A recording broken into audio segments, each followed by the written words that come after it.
My director tells me I'm on my own. Good evening, and I'm glad that you're joining us this particular night, telling me that I'm not on my own. Definitely. It's the 9th of May 2025. Glad that you're tuned in to KUTV Primetime News tonight. Our reporters have been up and about, interacting with different issues and different people, and they have brought you different stories tonight. But before we get right into that, let's get a proper introduction.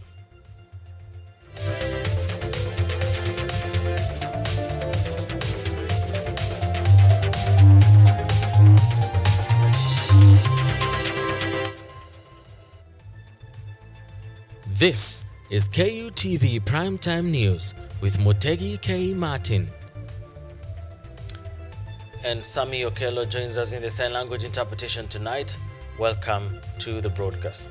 Now, Kasipul Member of Parliament Charles Ongondo Were was laid to rest today at his home in Kachieni, Homa Bay County. Heated ODM wrangles took the stage during the burial as the leaders also condemned the killing of the MP and called on the government to ensure justice is served and that those involved in this murder face the full force of the law. Condolence messages poured in during the funeral of Kasipul MP Charles Ongondo Were, who lost his life after being shot 5 times about a week ago. ODM leader Raila Odinga described Were as a hard-working and dedicated leader, calling him a role model who was a man of few words. The Speaker of the National Assembly, Moses Wetangula, described him as a close friend and a disciplined MP who never missed parliamentary sittings. Kasipul. But Ongondo, by all standards, is a great person. He's a man of a few words, but a man who is very correct in everything that he does. Mtu mkarimu, mtu wa heshima, mtu mwenye alikuwa anajiheshimu na kuheshimu wengine. Write how you know him, I will write how I know him. What I know of Ongondo Were, who I served with in Parliament, and many members have said, Ongondo Were was a very straightforward person. In a response to the widespreading revelation on how Were lived his life, leaders present at the funeral of the Kasipul MP condemned those spreading the alleged false information about Were on social media, claiming that such individuals were the ones behind the killings. 3 groups of people are grieving. First is the family. Secondly is the people of Kasipul. And thirdly is the party ODM. We owe it to Ongondo Were to strengthen our party. But in any criminal enterprise, as the Speaker will tell you, there are usually 3 groups of people. There's the masterminds, there's the executors, and then there's the conspirators.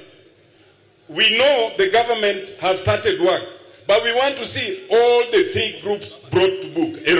The burial also witnessed a heated political whirlwind in the ODM party, forcing Raila Odinga to intervene. Odinga affirmed that only Senator Edwin Sifuna speaks the position of the party as the Secretary General. However, he asked Sifuna to tone down and not to be too emotional.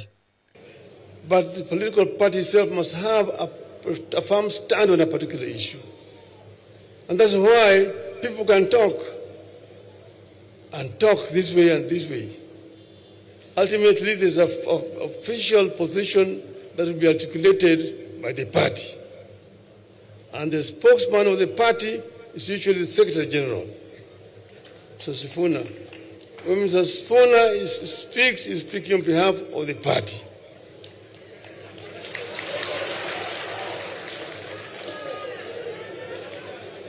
But then, Mr. Sifuna, saa ingine hapana kwa chungu sana. Blue Ismail Hassan, KUTV. Thank you, Blue Smile Hassan, for that report. Now, nearly 3 months after President Ruto directed that residents in the northern Kenya will be issued national identity cards without hurdles, some leaders from the region are now complaining that certain government officials are now defying the president's directive. The leaders are also calling for students who are completing their secondary education, that is Form 4, to be issued with ID cards immediately after finishing school. And additionally, the leaders have pledged to support the broad-based government heading into the 2027 elections. Kama rais amesema kwamba kadi ipatiwe watu, nani huyu mfanyikazi ambaye anazuia watu wasipate kadi hapa?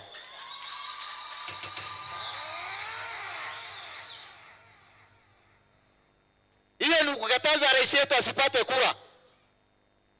Vile tulikuwa tunahudumiwa, ukitaka kupata kadi, kuna njia nyingi ya kukataza wewe. Kwanza mtu akikuangalia akiona wewe hivi anasema wewe unakaa kama mtu wa Ethiopia. Kwani Ethiopia imeandikwa hapo juu yako?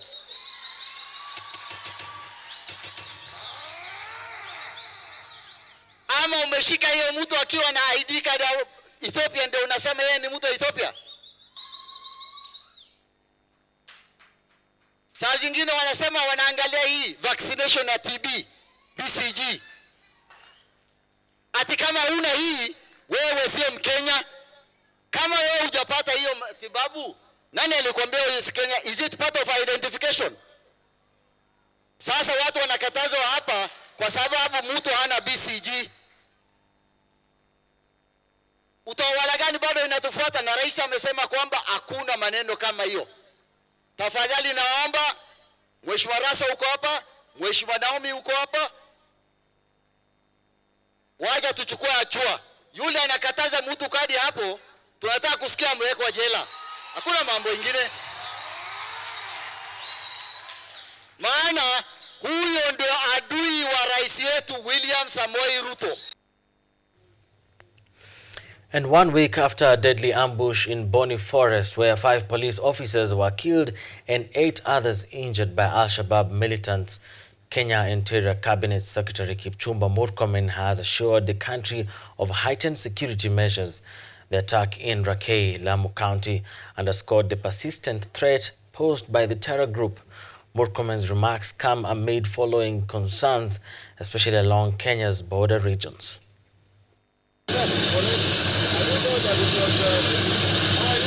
Speaking during his official visit to Embu County, where he presided over the launch of the Jukwaa la Usalama Security Forum, a platform for engaging communities on national security, Interior Cabinet Secretary Kipchumba Murkomen has today assured Kenyans of heightened security across the country. Our men in uniform did a very good job. It may not be reported, but they did a fantastic job. In a strongly worded statement, the CS praised the courage and sacrifice of security forces, revealing that multiple terror plots had recently been foiled and several militants neutralized. He called for deeper cooperation between citizens and law enforcement to strengthen early warning systems. Kulaumu polisi wetu, lakini ukiona ile kazi wanafanya na challenges wenye wanapitia, utapata kwamba wanatia bidii. Na ni kweli kwamba wajasusi wetu wanafanya kazi nzuri sana na ripoti inawafikia polisi wetu, lakini pia yule adui huwa anabadilisha mwendo saa zingine. The statement follows last week's brutal attack in Rakei area, Lamu County, where more than 70 suspected Al-Shabaab militants crossed from Somalia into Kenya. According to Lamu Police Commissioner Wesley Koech, the group ambushed a special operations group patrol near Bodei, Lamu border. Sisi pia tunang'ang'ana kuhakikisha kwamba tuko step moja mbele yao. Murkomen stressed that while Kenya's involvement in Somalia through KDF operations continue to expose the country to threats, collaboration between the public and security agencies remain key in preventing further incidences. We are on top of the work that is being done.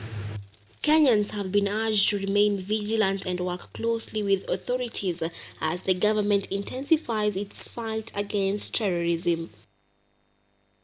Yvonne Kemuma, KUTV. Over the past 1 week, Kenyatta University Teaching, Referral and Research Hospital has made medical history. The facility has successfully conducted its first kidney transplant, becoming the 3rd public hospital in Kenya to do so.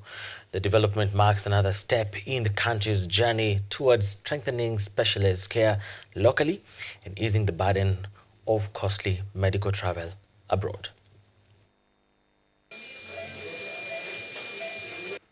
Kenyatta University Teaching Referral and Research Hospital has joined two other national hospitals in offering kidney transplants. This comes following two successful transplant surgeries conducted at the facility this week. KUTV's entry into the list of transplant-performing hospitals alongside Kenyatta National Hospital and the Moi Teaching and Referral Hospital means patients with end-stage kidney disease now have another shot at life without leaving the country. First transplant was done between a 50-year-old man who was able to receive a kidney from a 47-year-old lady. The transplant that was done yesterday was a 47-year-old lady who was able to receive a kidney from a 50-year-old man. These pairs are related and they are doing well. According to the KU Referral CEO, Dr. Zainab Gura, a third transplant is already planned, with more patients under preparation. The milestone comes after 3 years of planning and training led by consultant kidney specialist Dr. Njogu Maina in collaboration with MTRH colleagues. So it is an indication of service provision, progression of service provision, quality of service, and being able to now transition that patient from dialysis to receiving kidney and doing well since the surgery was done on 7th is clearly a mark of quality services provided. My belief is that the level 6 hospitals need to and must work together to bridge the gap that necessitates our citizens to seek medical help from outside the country, which would like to see as a thing of the past, and if not, at least a very reduced occurrence where people have to go to foreign countries for treatment for things that we can do here. Speaking at the facility, Medical Services PS Dr. Oma Oluga confirmed that the procedures along with recovery care are fully covered under the Social Health Authority. And so for economic reasons, it also makes sense that we, from a policy perspective, support our hospitals, all our hospitals, to graduate to be able to offer transplant services. We have met with all the CEOs of the referral hospitals and we have appealed to all of them and identified areas where we all have to join forces together. He says the government is targeting at least 200 kidney transplants in public hospitals every year, a move expected to save over 10 billion shillings spent on renal care abroad and in private facilities. Yvonne Kemuma, KUTV. Now, in a moving fast mass beneath Michelangelo's ceiling, a new light rises over the Vatican following the election of Pope Leo XIV, the first American to ascend to the papacy. The new pontiff called upon the church to shine in a world darkened by division. And from the streets of Rome to the heart of Nairobi, Kenyan Catholics joined millions around the globe in welcoming their new shepherd. As the world mourns the passing of Pope Francis, a jubilee year begins with new hope, fresh vision, and a deep call to unity. A historic moment for the Roman Catholic Church. The white smoke from the Sistine Chapel chimney signaled the election of a new pope.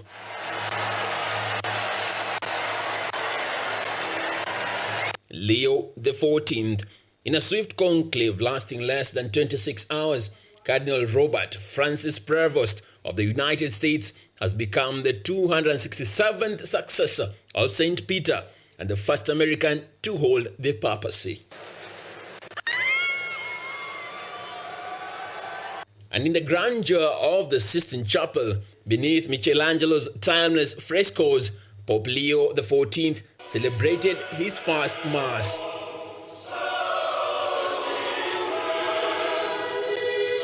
He called on the church to illuminate the dark nights of this world, urging a return to faith over materialism in a world distracted by technology and power.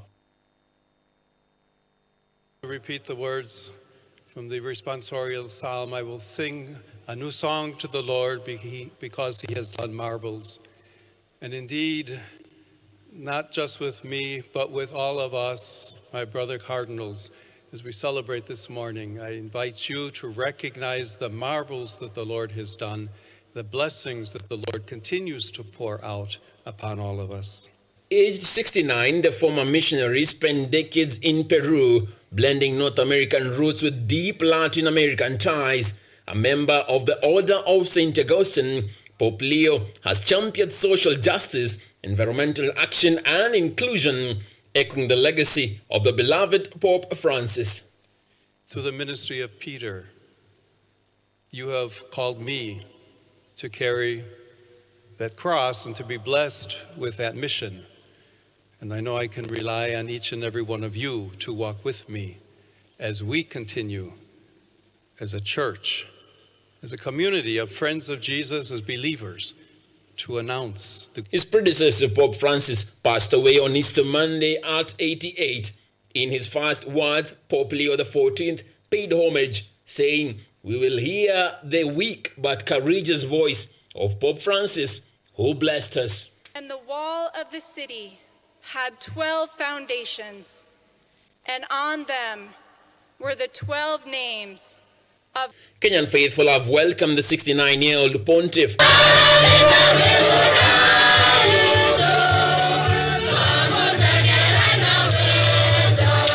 The first from the Order of St. Augustine, who happened to be in Kenya last year, meeting his Kenyan brothers all the way to Babadogo in Nairobi in the standing of a cardinal.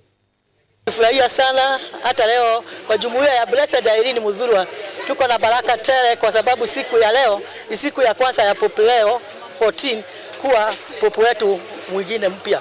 Na tunashukuru Mungu kwa sababu ya kuchaguliwa kwa pope.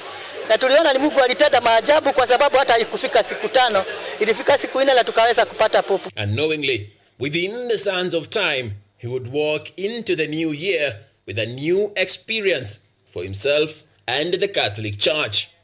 Nilifurahia kwa sababu we have a new pope.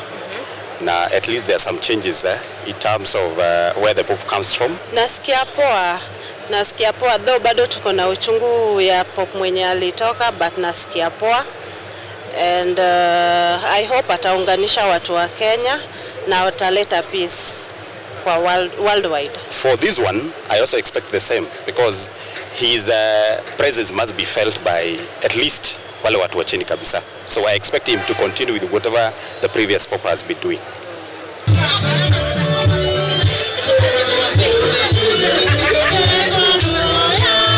The white smoke from the Sistine Chapel chimneys heralds a historic moment as Leo XIV begins his mission to shepherd at least 1.4 billion Catholics. All eyes turn to Rome, a church mourning but also hopeful for renewal at a cultural crossroads in this Jubilee year.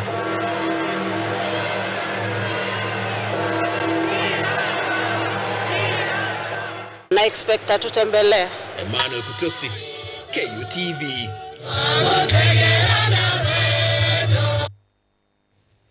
All right, thank you so much, Emmanuel Kutosi, for that wonderful report concerning Habemus Papam, as the Catholic faithful say. And in regard to that, we have an interesting interview coming to you in just but a short while, where we shall be talking about the proceedings of this and the expectations ahead of the new Pope, Pope Leo XIV. That means there are other Leos that came before him.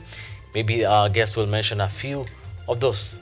And of course, we shall be getting to have much more on that. Of course, Kenyans, some of us will call him Pope Leo, which is okay. He's our Pope for today.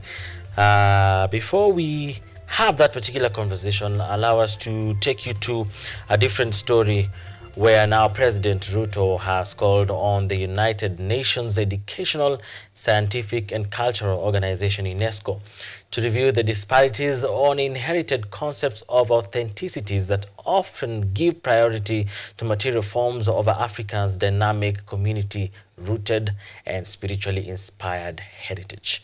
Speaking during the closing ceremony of the International Conference on Cultural Heritage and Authenticities, in Africa at Gigiri, Nairobi today, Ruto said Africa is a continent of immense authentic heritage that remains greatly underrepresented on the global stage. He also presided over the launch of the Nairobi Outcome Document on Heritage Authenticity, a landmark text capturing African perspectives and charting a path for a more inclusive global heritage framework.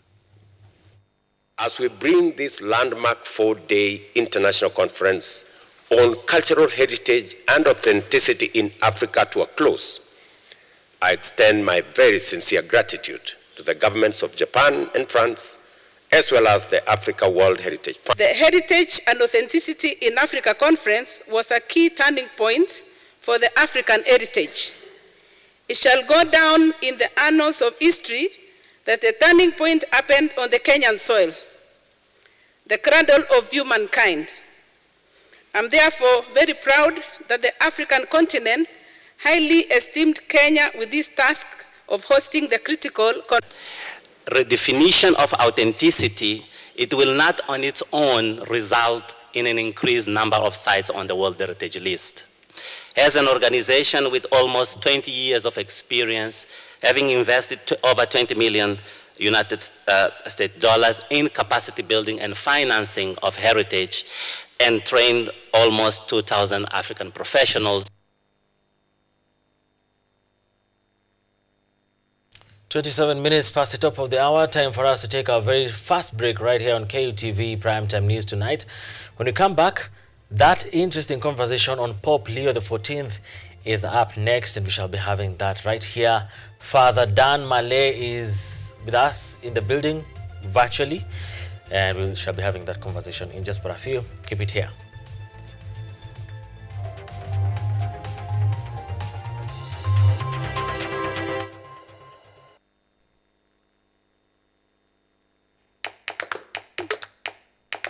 Baada ya kutafuta kazi, tunaweza kuanzisha miradi yetu ambayo ingetusaidia kubadilisha maisha ya wazazi wetu. Kwa vijana wenzangu, wengi hawana kazi, lakini ikiwa sisi wenyewe tutajiamini, tunaweza kujiajiri wenyewe. Afrika kwa kweli tuna mahitaji ambayo ukiyasuluhisha unaweza kuathiri watu kwenye bara hili. Bila woga, watu huwa na uzalishaji zaidi, wanajawa na ujasiri, wanakuwa wabunifu na wanakuwa wenye maarifa. Niliamua kuacha kazi, hata kama sitafanikiwa, nitakuwa nimejaribu, nitakuwa najua haiwezekani. Hakuna kitu cha ajabu hapa. Kila anayepata ufanisi hufanya kazi usiku na mchana. Kitu kitakusukuma na kuwezesha kupata maarifa ambayo hukuwa nayo. Tunajaribu kutengeneza kitu kitakachopita mipaka ya nchi hii. Ikiwa unataka kubadilisha ulimwengu, anza na nyumbani.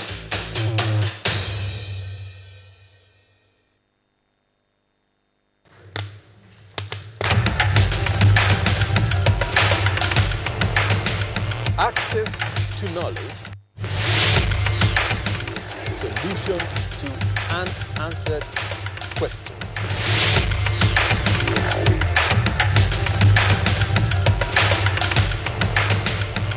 Guidelines to pursuing your rights and repossessing your property, intellectual or material.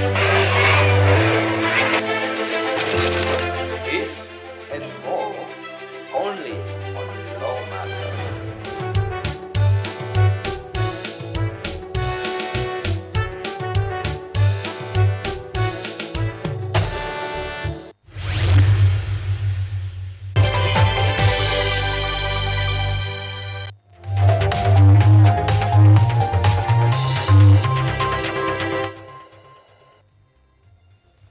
Welcome back, and it's good to have you. You are watching watch this particular broadcast, definitely. Yes, you're watching KUTV Primetime News with me, Mutegi K. Martin, and Samuel Kello is with us in the sign language interpretation. And one more interesting and wonderful man to have joined us in this particular conversation goes by the name Father Dan Malay, who is a Roman Catholic and a father. And we'll be getting to have a conversation about the recent developments in the world of the Catholic faithful and the expectations ahead. So welcome, Father Dan, to this particular conversation. Thank you very much. Thank you very much. Asante. So we can begin by you introducing yourself just more than I have. Tell us what you do, part of your mission work, what you have been up to, and how you met the current Pope for the first time. How was the interaction? Thank you very much. Good evening, viewers. My name is Father Daniel Mali, as you have heard. I'm a Catholic priest who is religious for that matter, affiliated to the Order of St. Augustine. It's a religious order within the Catholic Church where we are missionaries sent throughout the world to proclaim good news all over the world. I'm also a lecturer. I also teach at Consolata International University. I also work as an assistant parish priest at Sacred Heart Babadogo in Nairobi. And at the same time, I work as vocations director. That means I'm the priest in charge of recruitment to those young men who wants to become priests with the Order of St. Augustine. The Pope we have Leo the 14th. I know him in a very personal way. This is a man who has been our superior. That means the priest who has been in charge of us. He has been in charge of our institution for 12 good years. And throughout the 12 good years, he has been visiting Kenya. But in a very special way, last year we had one of our chapels, whereby in the church we normally have what we call consecration, whereby the church is blessed and consecrated to be able to be used. And our regional superior here in Kenya welcomed him to be able to be the one to consecrate. And by then, he was the cardinal. And when he came, that was last year, 12th December. When he came from the airport, instead of going direct to where the chapel is, he requested that he comes to our parish. And that was my latest encounter with him. And during former days when he was a mere priest, he used to visit us. And when he visits us, there are things we call canonical visitation, whereby as our superior used to listen to each of the friar or each of the priests. He listens to your joys, he listens to your sorrows, and he also gives you way forward on your challenges and your difficulties. So this time around, he came for the purposes of consecrating the church. But when he came, when he decided to come and visit us in the parish here, he was excited to see the development which has happened around this area. He could say, the last time I came here, the road was very bad, was not so good, but there's a little bit of development. He even moved around and he saw some fresh buildings within the parish area community. And it was like, the last time we were here, we tried to look for funds, we did this and that. He's a man, in my own experience, who has the details and who doesn't need to be told of how societies are. As he said during his, when he was being shown to the world, that the church is being called missionary. He's a true missionary. He has come to Kenya so many times, to Tanzania, in Africa, because we have missions in Congo, we have missions in Nigeria. When he finished his term, he went to work in Peru. And I have some photos which you can see him working with the poor. So he's a man who is missionary. He knows the image of the world today. Again, when we're with him, he has a very smiling face and calm. He's a person who makes you feel at home. And especially with the world of today, whereby people need somebody to be listened to. He's a listener. He's a calm listener. Again, he's a man who has also done a PhD. He's a doctor in canon law. So he has a very sound knowledge of the teachings of the church. When you talk to him, when you listen to his homilies, you feel he's a person who convinces you. So we are expecting a lot from our charism as Augustinians, because we have a lot of emphasis on living together, community living, whereby brothers live together in oneness of mind and heart, whereby Christ becomes the center of our living. And he's a person whom I'm expecting, as he becomes the leader of the church, he will guide us towards that direction. Those are my few remarks I can make on that aspect. All right, thank you, Father Dan. Now, Pope Leo the 14th is stepping into a role with enormous spiritual and global influence. And the much that you know about him already, that compared to the very little that we know about him today, what do you think are the intricacies of the things that really made him to be promoted to such a global space with a global influence and becoming literally a father to all the Catholics in the global space? What are those things about him that you think these are the things that led to him being elected to that particular top seat? It will be a lie on my part to try to tell the intricacies which happened in the conclave. But from the qualities he has as a person and as a leader, one, he has a global overview of the church. Remember, before his election, he had been promoted to the prefect of the Dicastery of Bishops. This is like a ministry in quotes, if I put it in Kenyan terms, which is in charge of selection of bishops in the world. So he had a general overview of bishops within the world. That is one of the major, I think, would have been contributing factor. Number two, being a supreme leader within the organization Order of St. Augustine, which is a world international organization, he had a view of the world. And through his missions as Augustinian's Prior General, he has moved around the world and he met so many leaders, and especially his colleague cardinals who had been selected by Pope Francis. Number three, he had a very close relationship with Pope Francis. They share so many things together. And in the Catholic Church, we have continuity. And I believe he was a face of that continuity. That is a religious, again, but he's a person who is down to the earth as Pope Francis.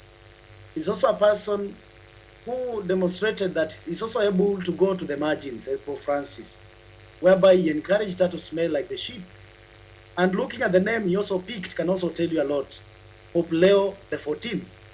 If you remember, Pope Leo the 13th wrote what we call Rerum Novarum, which is a document about social workers, social justice for those who are working.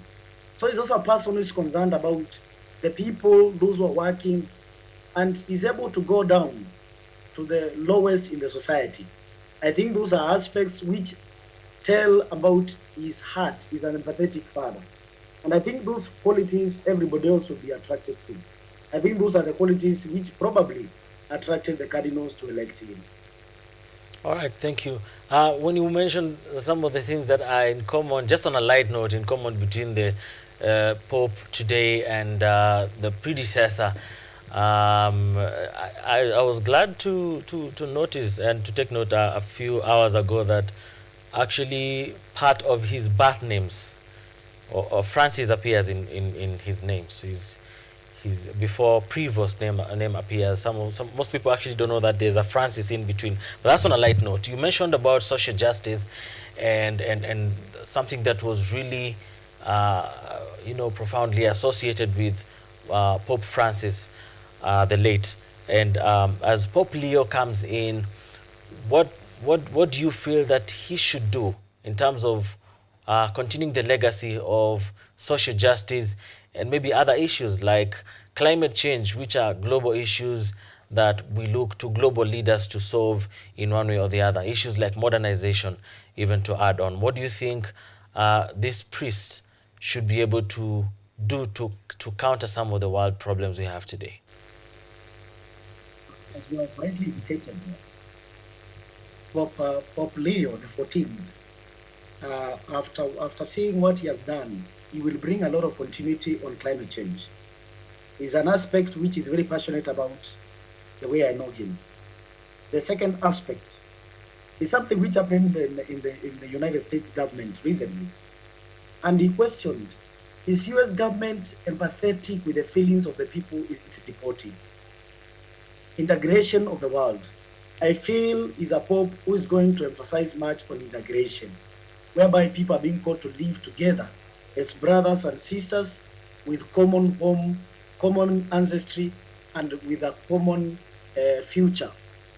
Number three, I feel this is the Pope who is going to emphasize much on social inclusivity, whereby everybody else feels is accepted. He's a person who looks forward to meet with everybody with a smiling face. I believe is going to bring about unity. He's also going to talk to the world, especially matters to do with peace. Today, Ukraine, people are suffering. Here, our neighbors, South Sudan, people are suffering. Our neighbors, the other side, Somalia, there is a lot of fight. There is a lot of threats of fight, left, right, and center. He's a man of peace. He's a man who smiles. And smiling is the beginning of peace. I feel today the world of today needs peace. And I'm looking forward to see him being that promoter of peace, among other things. But again, he's also expression because he is a successor of Peter. And above all, he's supposed to teach us faith. So as a Catholic leader, and not only Catholic, but as a leader of the world of faith today, he is going to bring about affirmation of our faith. Remember, he came from nowhere. He's not among those who are being thought he can be. But through him, God affirmed us. God has given us a leader. Remember, when you have read the Bible, the story of David, you know, where Jesse was told, bring your sons. And he was like, this one is very small. And I believe that is how the great King David was made. I have a very strong feeling with the Augustinian spirituality, very strongly with him. He is going to lead the world of today in oneness of mind and heart. Remember, he said, which are the words of St. Augustine, who is my father in faith, that he told the listeners of Rome and all Christians by extension, with you, I am a Christian, and for you, I am a bishop. And for that reason, we will be able to walk in faith together towards Christ. So above everything else is going to lead us, together with him, towards Christ. All right, thank you. And let's talk a bit about the choice of the name. And you hinted before, when we talked about Leo, you shared about Leo the 13th, who wrote Rerum Novarum. I'm not very good with that particular language, but it's something you mentioned in that document about social justice. And I'm reminded of Leo the Great, who came before him, Pope Leo the Great, who came way before him, and at one point negotiated with that leader known as Attila the Hun to stop the destruction of Rome. And there are other Pope Leos, I believe, who came in between that Pope Leo the Great up to this particular time. What do you feel led to him actually picking this name, Pope Leo the 14th? Is it a combination of the characteristics of the popes that were named Leo that came before him? Is it a specific Leo? Do you happen to know anything in that regard? Just to give you a small background of why popes get new names. If you had his original name, in the name of the cardinal, is Robert Francis Cardinal Prevost. That was his original name. And in the Catholic Church, when you're elected a pope, you are given an option to choose a new name. It's an expression of new beginning. It's an expression of your detachment somehow from the past, because now you are gaining a new, I'll call it a new job or responsibility of being a successor of Peter. Now, how do you choose the name? If you remember, the previous pope was inspired by St. Francis of Assisi, who had a very strong connection with Mother Nature, who had a very strong connection with reality, seeing God in everything as a Jesuit also.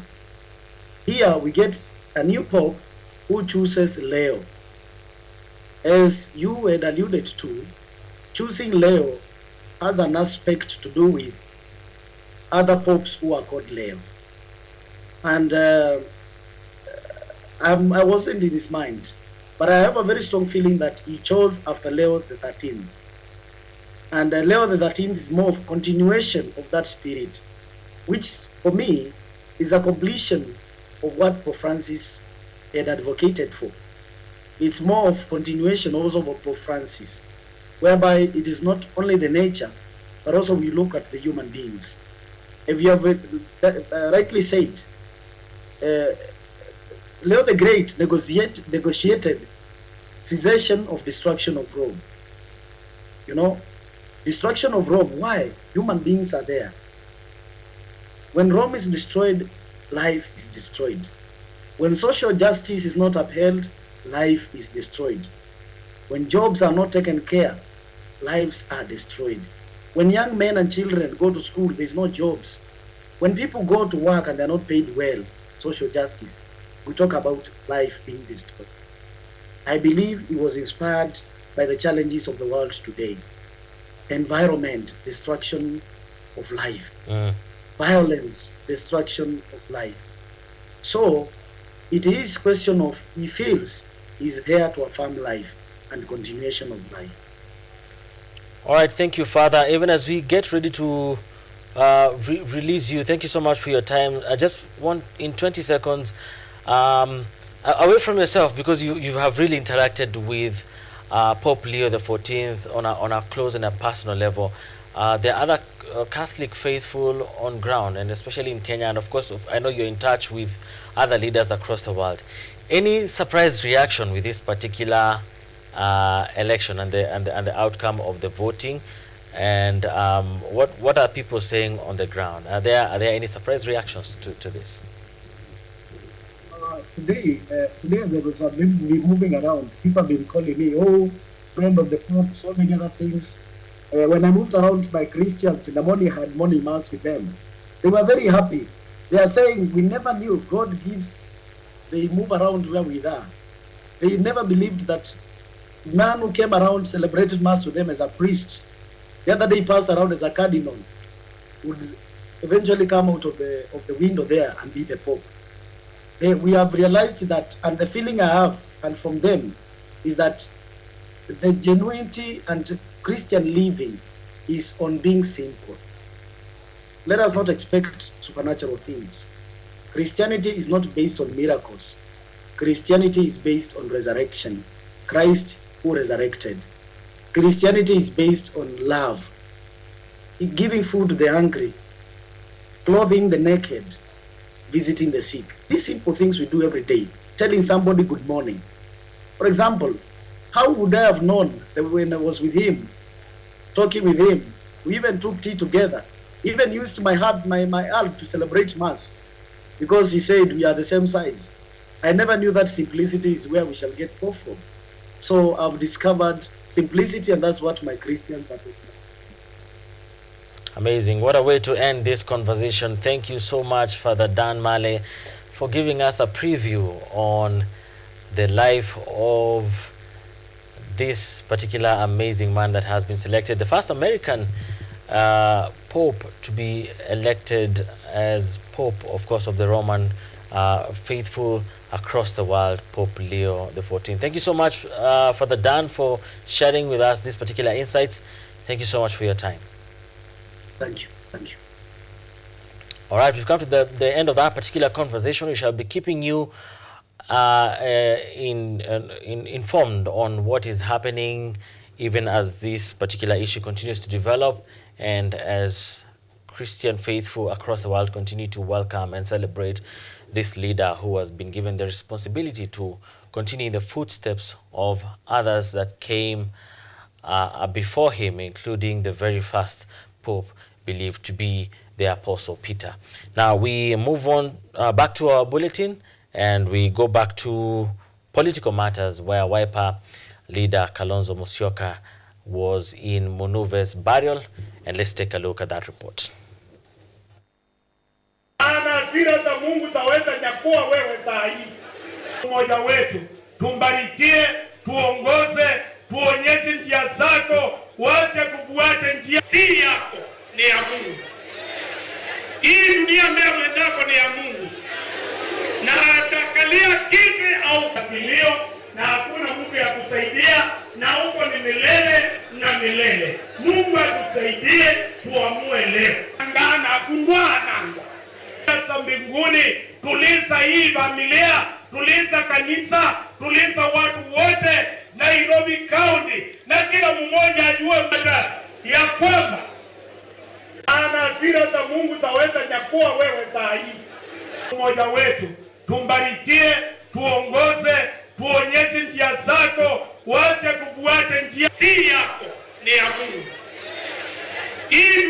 All right, and former Gender Cabinet Secretary Aisha Jumwa is demanding a public apology from a Muslim cleric in Takaungu, Kilifi County, or face a defamation lawsuit. This follows remarks made by the cleric Mohammed Hamis Mwajamanda, who allegedly claimed during a public gathering at Friday prayers last week that Jumwa and her family were prospering through the use of evil spirits, commonly referred to at the coast as Majini. Jumwa, through her lawyer Alfredo Mwancha, has issued a formal demand letter to Mwajamanda asking him to apologize within 7 days. Failure to do so, the letter warns, will prompt legal action for defamation. According to Jumwa, the comments made by the cleric were not only false but damaging to her reputation and that of her family. The statement made in public in front of congregants has sparked public debate and concern over the cleric's conduct. See, the most exciting thing yenye watu walikuwa wanafurahia ni ile kusema kwamba mheshimiwa Aisha Jumwa kwao wana majini, yeye ni mtu akona majini, then like kusema kwamba sasa viongozi kama wanaongozwa na watu wana majini. I think hilo jambo ndio lilimkazirisha mheshimiwa na sasa amechukua. Kile tumefanya kama mawakili sisi, we have express instructions. Tumeandika barua, a demand letter to Mr. Mohammed. We are asking for an apology within 7 days. Juma hawezi kulikataa hili, na katika klipu zake nimemuuliza mara mbili. Kwao wana majini, ikiwa namsingizia anipeleke kotini, nimthibitishie kuwa kila wakiwa na majini anayekwenda kuwasomea ni huyu. Kwa hivyo ikiwa ni uongozi tuongozwa na wa viongozi wenye majini, mutajiamulia wenye. All right, let's see what's happening in the mountain. Now, Kenya Kwanza allied leaders made a frontal political assault in Nyeri County, urging residents of the mountain not to lose faith in William Ruto administration. Led by the National Assembly Majority Leader Kimani Ichung'wah, the legislators declared their dedication to achieving promises made to the constituents while urging them to ignore critical political rhetoric from the opposition. Kutoka hapa Nyeri, kwenda Meru, kwenda mpaka Nakuru, tulipea serikali yetu kura kwa wingi kabisa. Nilichagua niwaongoze na nitengeneze madhira yetu. Nikaamua kukaa ndani ya serikali, niungane na rais wetu William Samoei Ruto na naibu wake Kithure Kindiki, sababu wananisaidia tujenge barabara ya hii madhira. Sasa mimi nawauliza, hii juzi tumekuja hapa 2 years ago, tukawaambia mtupigie kura, pia William Ruto kura, na nyinyi wote mkampigia kura.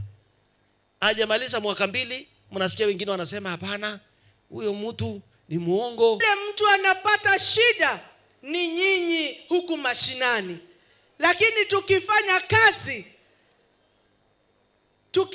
kazi vilivyo, mahitaji yenu itakamilika. Bajeti ambayo imependekezwa haiongezi ushuru, ila inajaribu kusimba ile mashimo tulikuwa tunapotezea ushuru. Na ninasema hivi from the bottom of my heart, na Wakenya wale wengine wote, Wainaina anatoka kule, na hata mimi katika constituency yangu tunafanya kazi kwa uzuri na watu wa hapa, kwa sababu we are one brothers, na sisi ni kitu kimoja kama taifa la Kenya. Msiuzie uongo wa Kenya. Tulikuwa nasema wakati wa campaign, bottom up haikuwa a campaign slogan. It was not mere campaign sloganeering.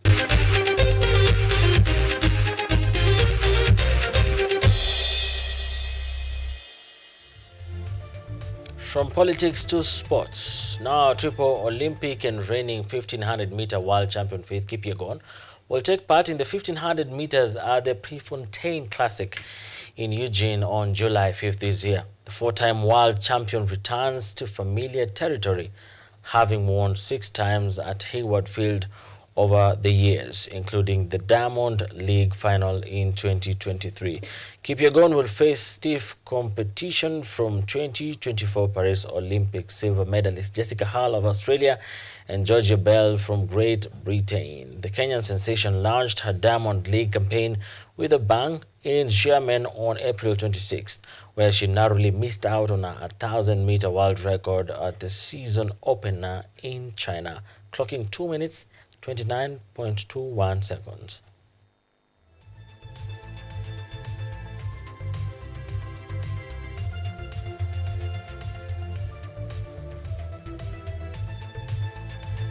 And it's all systems go ahead of the eagerly anticipated Fast Assurance Day at Nyanza Golf Club in Kisumu this weekend. The event has attracted a strong field of golfers from across the Western Kenya region and beyond, with over 80 golfers expected to battle it out for glory. Golfers from clubs in Kakamega, Kisii, Kericho, Eldoret and Nandi are expected to descend on the lakeside city to test their skills on one of the most prestigious regional courses, as tournament promises stiff competition across 21 groups.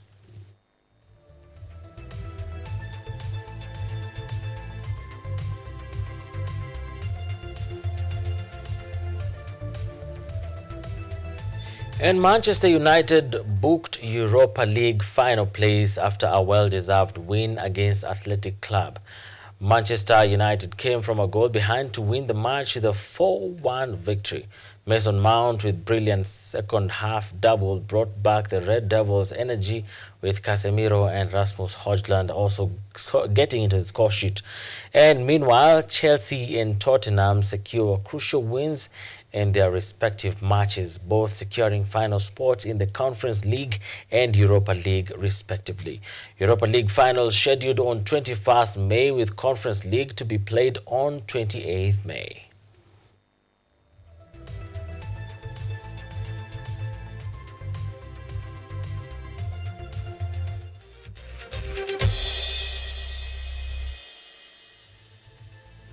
We've come to the end of the conversation tonight. It is 9:58 p.m. Thank you for joining us for 1 hour of information on what's happening in the country and beyond our borders.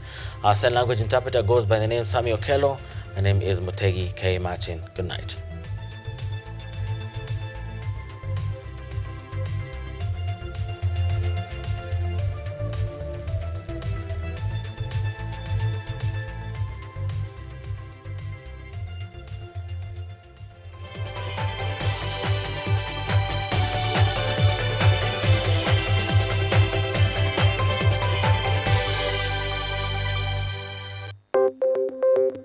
Maelfu na maelfu ya wahamiaji wakiwa na watoto kutoka nchi za Amerika ya